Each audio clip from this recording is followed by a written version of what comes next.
날씨 너무 좋네요. 우리 하는 일도 이 앞길이 이렇게 환하고 밝게 쫙 펼쳐져 있으면 얼마나 좋겠어요?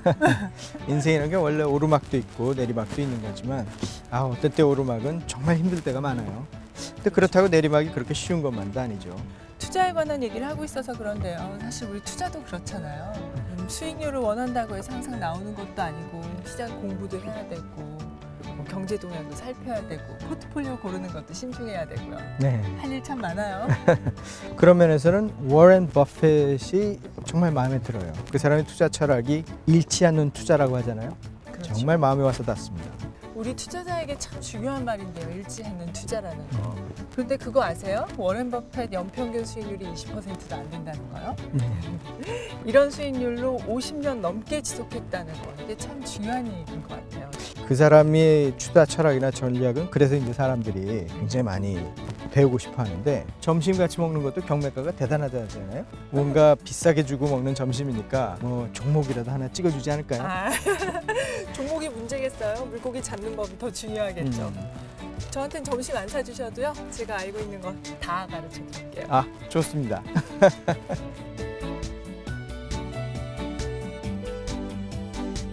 그러면 ELW에 대한 기본 개념도 배웠고 어려운 용어에 대해서도 많이 배웠는데요.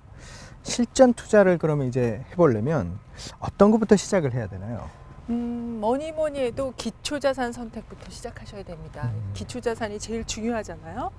그리고 이 기초자산 선택에 대해서 방향 예측만 맞는다면 이것이 결국은 투자의 성과를 좌우한다. 이렇게 얘기를 해도 절대 과언이 아니라고 생각해요. 뿐만 아니라 기술적 분석, 특히 단기적인 기술적 분석도 굉장히 중요하거든요.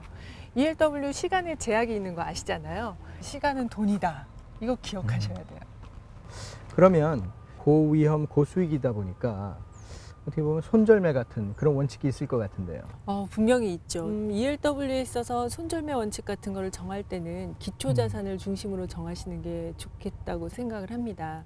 왜냐하면 이 기초자산이 같더라도 행사가나 만기에 따라서 레버리지율이 다 달라지고 그에 따라서 상승률이나 하락률도 다 달라지기 때문이죠.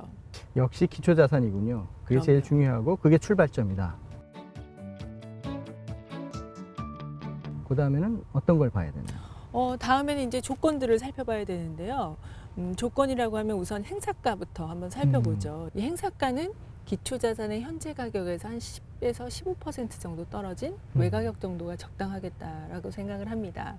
이 행사가는 만기 때 기초자산이 도달해야 되는 목표 가격 이런 거라고 해석을 할 수가 있겠는데 이 목표 가격이 너무 멀면 도달하기가 당연히 어렵겠죠. 그렇겠죠. 외가격대가 되니까 그만큼 위험이 높아진다. 그렇게 볼 수 있겠네요. 그렇습니다. 이게 깊은 외가격이 되면은요, 기초자산의 움직임을 잘 반영할 수가 없고 또 그렇게 되면 기초자산이 예상한 대로 움직였다고 하더라도 이 시간가치 하락분 때문에 이 기초자산 상승 또 시간가치 하락 이렇게 돼서 상승분을 상쇄해버리는 효과를 가져올 수도 있거든요. 그 내가격, 외가격 정도를 봐야 될 텐데 저번에 배웠던 그 페리티가 네. 굉장히 유용하겠네요. 10%에서 15% 정도 바뀌라 그러셨으니까 그 페리티로 보면은 85, 90 정도 되겠네요. 물론 이런 숫자가 절대적인 것은 절대로 아닙니다. 약간 등가격 가까운 외가격들이 적당한 레버리지와 함께 기초자산의 움직임도 적정하게 반영할 수 있기 때문에 선호되는 거죠. 그 다음엔 또 어떤 고려사항이 있나요? 내재 변동성도 살펴봐야죠. 이 변동성이 올라가면 ELW 가격이 어떻게 된다고 올라가겠죠. 잘 기억하시는군요. 내재 변동성이 높다는 얘기는 유사한 조건의 다른 ELW에 비해서 상대적으로 가격이 비싸다 이렇게 해석을 할 수도 있어요. 그렇지만 내재 변동성이 높다고 절대적으로 투자자에게 불리하고 낮다고 유리한 것은 아니고요.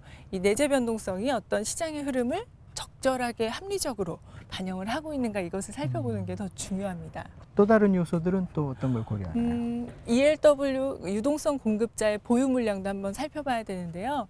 물론 이 보유 물량이 ELW의 성격을 결정짓진 않아요.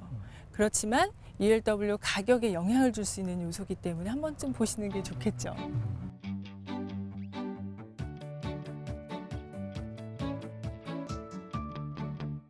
자, 이제 ELW 거래를 할 수 있을 것만 같은데 거래소에 상장된 ELW 종류를 보니까 굉장히 종류가 많더라고요. 코스피 200 지수에 관련된 것만 해도 비슷비슷해 보이는데 굉장히 종류가 많고요. 이렇게 종목이 많은 이유가 있나요? 비슷비슷해 보이기는 하지만요. 사실 다 다른 상품입니다. 이 발행사나 누가 유동성을 공급하는지에 따라서 다 다른 종목이라고 할 수 있는데요. 아, 그러면 발행사는 제조사인 셈이고 그리고 유동성 공급자가 유통을 시키는 거다. 그런 셈이죠. 이 발행사는 처음에 종목을 발행을 하고 또 거래소에 상장을 하고 그리고 만기 때 만기 행사 금액을 지급하는 책임이 있습니다.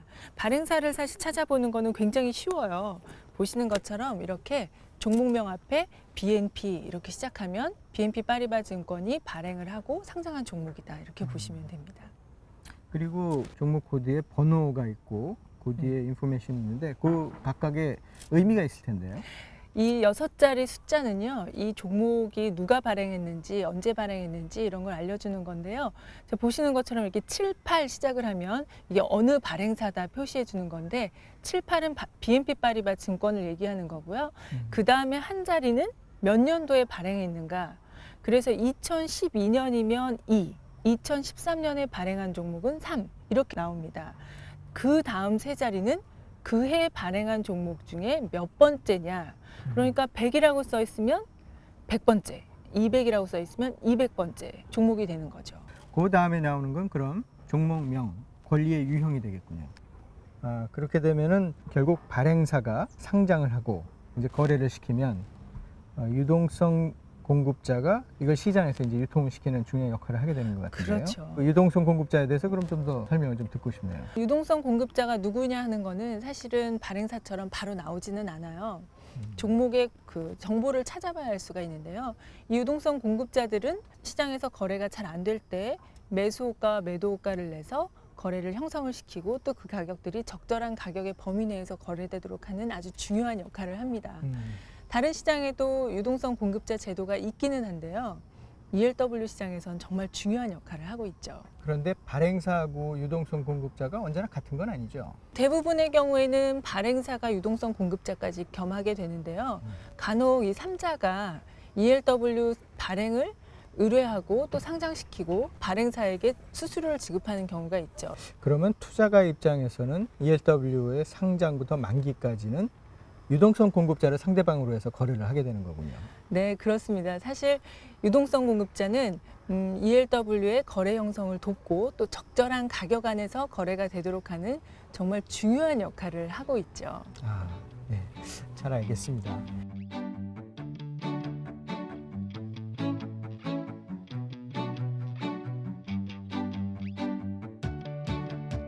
오늘 굉장히 뜻깊은 하루였던 것 같습니다. ELW의 실전 투자에 대해서 배우고 나니까 저도 이제 나한테 맞는 투자 종목을 찾을 수 있겠다 이런 생각이 좀 들더라고요. 결국 기초 자산에 대한 전망 그리고 위험 관리 이거 두 가지만 기억하시면 문제 없으실 것 같은데요. 오늘 경험으로 봐서는 유 전무님하고의 점심도 경매를 하면 굉장히 높은 가격이 나올 것 같아요. 아, 그런가요?